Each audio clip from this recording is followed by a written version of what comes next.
potted blueberry on a sunny patio looks like the easiest plant in the world. You water it, you feed it, and by year 2 you expect handfuls of berries from your own porch. Instead, a lot of people get something else. Green leaves, fresh growth, flowers every spring. And by the time August rolls around, they have harvested exactly 9 blueberries and a feeling of being cheated. So what is actually going on? Because in almost every case, the plant is not sick and the gardener is not lazy. The mismatch happened the day that plant was picked out in a garden center aisle before it ever came home. And the fix is not more fertilizer. How does a healthy plant end up this way? The answer sits in 3 places: the variety's chill requirement, the age of the canes in that pot, and the pH of the soil it is sitting in. Get those 3 right, and a patio berry bush becomes one of the most reliable things you can grow on a deck.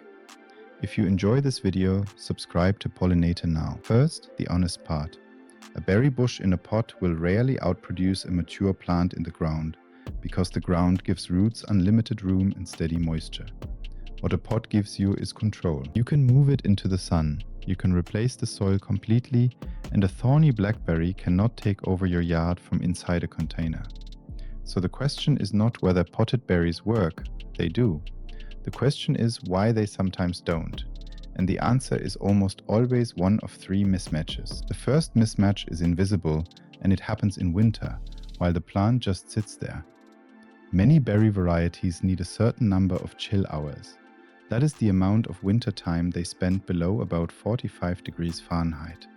Those cold hours are how the plant knows winter actually happened, and it uses that signal to break dormancy, bloom, and set fruit on schedule. Here is where the garden center problem comes in. A blueberry variety called Jelly Bean wants around 1,000 chill hours and is built for zones 4 through 8. It is a great plant for Chicago or Boston. It is a terrible plant for Houston or Phoenix, where winters rarely deliver 1,000 cold hours. Down there, the bush wakes up half-rested, blooms weakly, and produces a handful of berries while looking perfectly healthy. So the gardener assumes they did something wrong. They didn't. The plant is simply in the wrong climate. The fix is simpler than it sounds. Match the berry type to your region. In the north, zones 3 through 6, you want northern highbush blueberries and half-high varieties like North Blue or North Country, which were bred to take real winters and still fit in a pot. In the middle of the country, zones 5 through 8, northern highbush dwarfs like Top Hat or Patriot do well. Top Hat grows only about 2 feet tall and turns bright red in fall, which makes it as much a patio ornament as a crop. In the south, zones 7 through 10, you need southern highbush types like Sunshine Blue, which needs only about 150 chill hours, carries pink flowers, and stays around 3 to 4 feet tall. And in the deep south with long hot summers, rabbit eye blueberries are the workhorses, though most of them need a second rabbit eye variety nearby to cross-pollinate.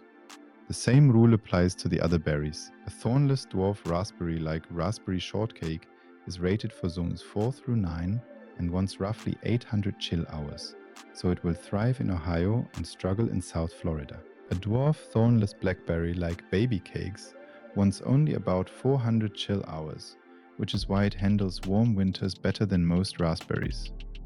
Before you buy any berry, look at the tag. It lists the zone range and usually the chill requirement. Write your zone down once and treat any plant outside that range as a decoration, not a food source. But the chill hours are only the first mismatch, and it is the one people at least sort of know about. The next one hides in plain sight in the branches you have been pruning. Raspberries and blackberries are not like blueberries. They grow from canes, and those canes have a schedule. A first-year cane is green and flexible, and growers call it a primo cane. If it survives the winter, the same cane turns woody and brown, and in its second year it becomes a floricane. The word matters, because on many varieties the fruit only grows on that second year wood. Here is the classic patio story. Someone buys an ever-bearing raspberry, gets a nice fall crop the first year, and then in early spring does what feels like tidy gardening and cuts every cane down to the pot rim.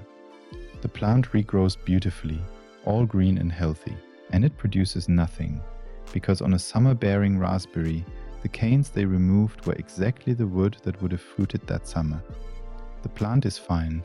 The calendar got pruned away, so the first job is to know which type you own. Summer-bearing raspberries fruit once, in early summer, on last year's canes. After those canes fruit, they die, and you cut them to the ground. Ever-bearing raspberries fruit twice, at the tips of the first-year canes in late summer, and then lower on those same canes the following summer. One easy rule for an ever-bearing raspberry in a pot: after the fall harvest, cut out the canes that fruited and leave the new green ones for next year. Blackberries add their own twist. Classic blackberry varieties fruit only on second-year wood, but modern primocane fruiting types like Baby Cakes and Prime Arc Freedom fruit on first-year canes too. If you own a Baby Cakes and treat it like an old-style blackberry, cutting back the fresh canes each fall, you are throwing away the fall crop it was bred to give you. Read the tag, learn which wood your variety fruits on, and write it on a plant label stuck in the pot. That label is worth more than a season of guessing. Blueberries skip all of this cane drama because they are shrubs, not brambles. They fruit on wood that grew the previous year, which means you mostly leave them alone.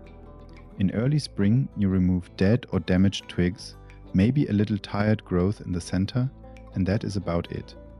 Heavy pruning is how healthy patio blueberries get turned into pretty bushes with no fruit. There is one detail in this whole topic that catches almost everyone, and it is not about branches at all. It is about what the roots are sitting in. Blueberries are the pickiest eaters in the berry world. They need soil with a pH between 4.5 and 5.5. For perspective, regular potting mix usually sits around 6 to 6.5, and tap water in many parts of the country runs well above 7. So a blueberry in a standard pot of standard mix is not just mildly unhappy, it is chemically locked out of its own food. At the wrong pH, the iron and other nutrients in the soil stay bound up where the roots cannot reach them. The plant starves in full view. The leaves turn yellow between green veins, the new growth stays small, and the bush produces almost nothing. And here is the trap. The natural reaction is to add more fertilizer. That does nothing, because the problem was never a lack of food. The plant simply cannot absorb what is already there. The fix in a pot is straightforward. Plant blueberries in an acid-loving mix, the kind sold for camellias and azaleas, and add elemental sulfur each spring according to the label to hold the pH down. If you can, water with rainwater instead of hard tap water. And test the soil once in a while, because a basic pH test kit costs around $10 and tells you in a minute whether the chemistry is right. This is the single most common reason a patio blueberry underperforms, and it is also the easiest one to fix before planting. Raspberries and blackberries are more forgiving. They are happy in slightly acidic soil around pH 6, so normal potting mix is fine for them. That is why the acid treatment applies only to the blueberry corner of the patio, and it is also why planting all your berries into one shared bed of average soil usually ends with the raspberries thriving and the blueberries sulking. If you are finding this helpful, hit subscribe. I cover patio growing guides like this every week. Now, we have covered the tag, the canes, and the acid trap. But what comes next is where northern patios lose more berry plants than summer ever does. The last set of mistakes is about the container itself. Size first. A blueberry wants at least a 5-gallon pot, and a dwarf blackberry like Baby Cakes is happiest in 10 to 15 gallons. A plant in a too small pot dries out daily in summer, which means smaller berries and a stressed plant. Drainage second. Raspberries hate wet feet. Of all the ways a container raspberry dies, sitting in soggy soil is at the top of the list, because the roots rot and the plant collapses while it still looks like it has been watered faithfully. Water deeply and less often, and make sure the pot has real drainage holes. Blackberries want steadier moisture through the fruiting season, so they get watered a little more evenly, but they never sit in standing water either. Then winter. A pot freezes and thaws faster than garden soil, and roots in a pot are exposed to far colder temperatures than roots tucked underground. The usual rule of thumb is that a potted plant effectively lives one zone colder than its label says.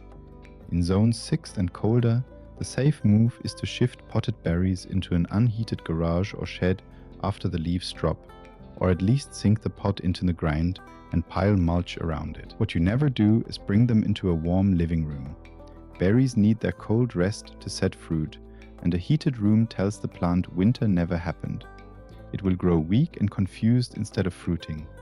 Finally, every 3 or 4 years, slide the plant out, trim some roots, and repot it in fresh mix. Container berries decline slowly as their soil breaks down, and a fresh start is usually all a tired old bush needs. So if you are standing in a garden center holding a berry plant, run 3 quick checks before you pay for it. Does the zone range on the tag include your zone? And do the chill hours match your winters? Do you know which wood it fruits on so you can prune without cutting off the crop? And if it is a blueberry, are you ready to give it acid soil and rainwater? For a cold northern patio in zones 3 through 6, a half-high blueberry like North Blue and an ever-bearing raspberry will both ride out winter in a garage and come back strong. For the middle of the country, a top-hat blueberry and a raspberry shortcake in 2 good pots will quietly produce for years. For a hot southern patio in zones 7 through 10, Sunshine Blue and a Baby Cakes Blackberry are the low-chill pair that actually works where winter is barely a rumor. None of this is advanced gardening. It is matching 3 numbers to the plant in your hand. Do that, and next August you will be picking berries off your porch instead of wondering why the leaves look so healthy. The real question is not which berry to grow. It is whether the variety in your hand matches the patio you are taking it home to. Get that part right, and a $20 plant will pay for itself every summer for a decade. If you want the full setup for a patio food garden, the next video on screen walks through the pots, the soil, and the sunlight math. And if this saved you from buying the wrong berry, subscribe because there are more of these coming.